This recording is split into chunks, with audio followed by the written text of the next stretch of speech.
Hey there, so you're thinking of starting a business, or you've started one. First off, congrats. Today we're going to talk about some of the pre-marketing tips before you even get into marketing, which are really important for first-time founders and aspiring entrepreneurs. These are some of the things that my business partner and I accidentally did that really helped us get our brand out there and grow. So today when we talk about marketing, I really want to encourage diversity of thought. It's not just black and white. And I'm not going to dive into the detail of analytics and cost per clicks and all that kind of stuff. I feel like there's some very easy tips and steps that you can implement as an early stage founder, especially if your business is bootstrapping, which means that you don't have funding, you might have a little bit of money you've tucked away, or you're doing it on the side on top of your full-time job. And these are some strategies that were implemented by myself and my co-founder when we started our business a while ago. And that business was turning restaurants into co-working spaces. And it worked really well for us. And we accidentally discovered them, right? So it wasn't a cheat sheet that we used. We just did it and we got very lucky. But I think it'd be good for you to kind of keep in front of you in case you can implement them yourselves on your own startup journey, especially if you're beginning now. So the first one is, these very young and hungry journalists. They're overlooked way too much. Because I see a lot, and we made this mistake, when we were looking for media recognition, we kind of emailed into the infos.coms of that conglomerate, or we potentially would look into working with a media agency or a creative agency who would charge a bunch of money that would do the one pager and submit it on your behalf because they have a relationship with said media platform that you're trying to get in with.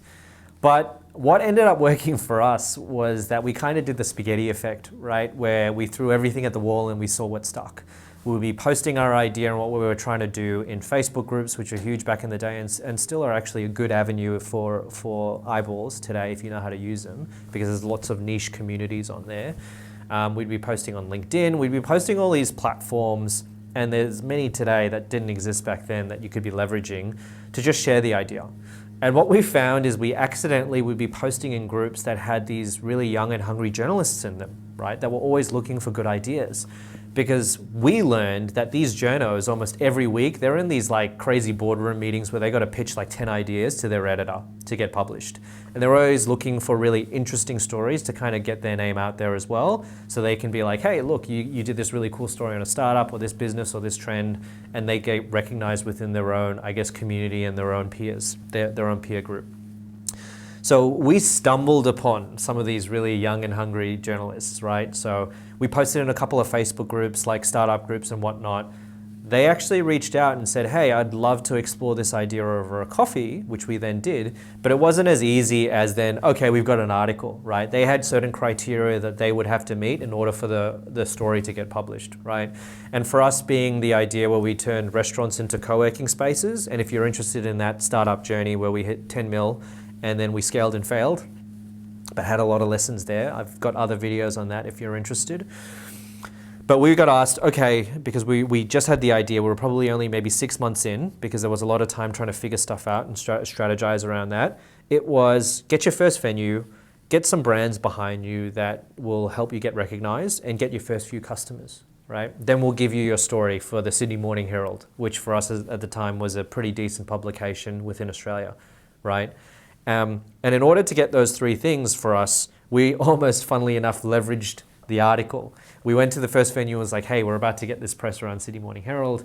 And we also went to the branded partner that helped give us recognition, Optus, and said, hey, we're about to get this recognition around Sydney Morning Herald.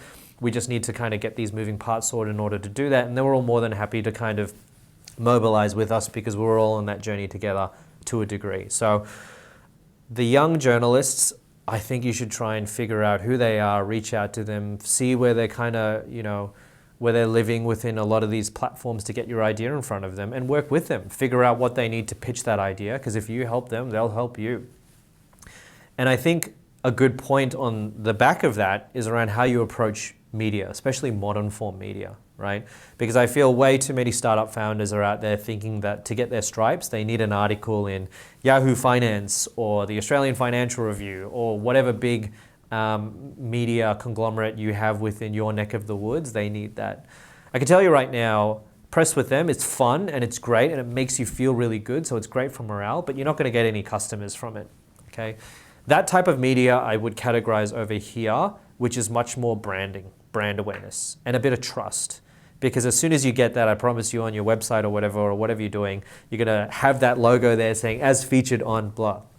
So it's really good from a trust building exercise. So it'll help you get partners and customers, not find them for you, but if they get to the point where they're about to convert and they see you've been featured here or there, it helps there. So the big media platforms, don't think if I get on that, I'm going to get my first few customers or I'm going to scale that way. Treat it purely as a trust and a brand building exercise, and then leverage that to go find some of the partners that you need to scale your business, right? If you want customers, right, what we found on our journey, we leveraged the big names to get that brand awareness, but for customers, we actually found the local suburb newsletters and the Manly Daily, which is like a news group for Manly Beach in Australia and all that kind of stuff.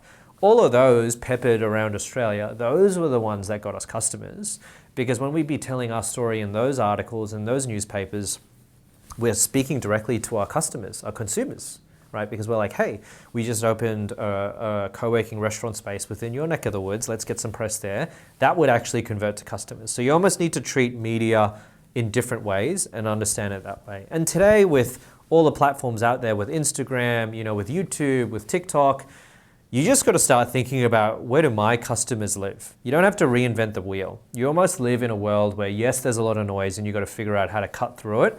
But there's platforms that already exist out there, which means sometimes you don't have to build on that or rebuild it. You just need to figure out how to leverage that, right? So that's when you start looking at, okay, I can speak to my customers on LinkedIn, which I think is an untapped network right now. So if there's a way that you can speak to customers via that, great. I can create a YouTube channel, but I want to focus on more authentic long form content. I want to do that. TikTok's always a tricky one. Don't ask me anything about that. I'm not good at that stuff at all. I suck at it. I don't understand it. But if you can speak to your customer demographic there, great, do that. Instagram, same thing. So I think it's almost like, where are your customers? Don't overthink it. How can you lean into that? As an early stage business, one thing that served us really well, because our startup was called TwoSpace back in the day, and we were only about a year or two in tops, is what I like to call brand affiliation and brand association, right? So from a co-working perspective, we were a startup, no one knew us, right? But because we turned restaurants that were closed during the day into co-working spaces, and we were the extremely affordable option and the cool sharing economy idea and first of its kind, we had a lot of awareness and we were the cool, funky new kid on the block, right?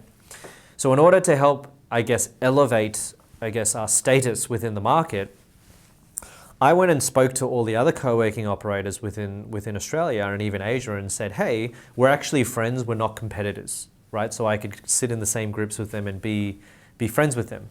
And by that I mean, within the first 2 years, everyone thought we were competing with WeWork, we were competing with these other co-working operators in the market, where the reality is we wasn't. Even though we were co-working and we were cheap, we were offering a different experience. We weren't offering a really nice office to sit in and to put all your stuff down. It was literally a community play. Right, come into this really nice fit out and meet people. So for us, that was a very interesting moment to kind of reflect and go, we should go speak to these other people, because we almost turned into a bit of a conveyor belt of leads for them. Meaning we would get all these people who would want to try out co-working because we were really cheap. And then when they would grow their team and graduate, they would then go and work and take offices or co-working spaces within these more established and more expensive co-working operators. And for that meant suddenly our brand was up there with them. It would almost be like WeWork and these others were like the Big Mac or the cheeseburger of co-working, and we were the Happy Meal. We were like, come in, try us out, and if you like it, by the time you mature and grow your business, you can go work with them. So that brand affiliation and association did really well for us, and it almost kind of built our awareness overnight by getting into bed with them. So the reason I bring up that example is for you, if there's an equivalent where you can kind of associate your offering with certain other brands that are complementary or you could strategically align with that are out there, that's a really great way to kind of to piggyback, I guess, off of the brand that they've already built over the last 5-10 years, okay? And I guess the last point I'd raise, which did wonders for us and you should be doing but not abuse it, is contra marketing, right? And by that I mean, if you have suddenly built a database of 1,000 individuals or 2,000 or 5 or 10 or whatever, right? and you've got a very engaged audience, who else out there has the same amount of users or even just an email database that they can speak to that is somewhat aligned to you? So it doesn't actually necessarily even have to be in the same industry or area. They could be someone that has a similar vision or a goal or a problem that they're trying to solve, right? Or values. How can you do a contra or a co-promoted campaign where you both kind of target some problem or create some sort of service, experience, or even event together, and collectively you blast out, the 2,000 of yours and the 2,000 of theirs? Then almost overnight, you're reaching out double your customer base, as long as you are working with someone who's comfortable sharing, I guess, their trusted customers with your trusted customers and vice versa. That worked really well with us, because when you think, and you just got to think a bit differently when you do campaigns like that. Because for us, for example, it wasn't just we're co-working, let's find other co-working operators and do it. We realized at the end of the day, even though we were selling office space to a degree and places to work, we were a community play. The people who picked our spaces to work from wasn't necessarily for a desk, they just wanted a different environment to work from and meet people, right? They wanted to get out of their home or their office and network with a different community of individuals. So once we unlocked our value proposition is actually meeting people in community, well, then that opened up the campaigns that we did. It's like, okay, what other offerings or services or lifestyle-driven communities out there are very community-driven that we could speak to and say, why don't you come work here? And you could meet other people, especially if you need some affordable desk space within a really cool restaurant fit out. And we would co-promote with maybe some lifestyle-driven or health-driven or even different meetup groups that it was all about meeting like-minded people, even developers or whatnot, right? And if we could give them value by saying, hey, why don't you host your event here, or why don't you work here and meet other people, and we get value for them, because at the end of the day, we just wanted to grow, I guess, the TwoSpace community. That's how we thought outside the box and tried to reach into different demographics and whatnot, and didn't just think we're in co-working, we can only work with other co-working operators. So contra marketing is a huge one, especially if you don't have a budget. And then what you'll find is when all these channels start working for you, when you do have a marketing budget, by then you will already have so much data on the type of customer you can speak to or who are receptive to you, you know where to dump your money. Right? You know where to kind of promote to what type of persona and how you should do it. So it's almost like, even if you do have a little war chest for money, you should be trying these early strategies first to figure out your personas and your demographics and whatnot, what works and what doesn't. So when you spend the money, you're not testing too much with that money and wasting it, right? So for me, hopefully those tips are really helpful for you, because for me they were as an early stage business, and you might find that one or two of them just really take off, and you over time build a very strong community through that channel, and then it really helps you even develop your product offering. So please think about those, see if they work, and don't compare your marketing journey to anyone else's, especially if they're not in the same industry as you, right? Eyeballs are very different. The value per eyeball is very different across a variety of industries. Entertainment and wellness, right? You could get 1 million eyeballs on something and convert, versus something like finance, business, or plumbing, or whatever, where the service is very different.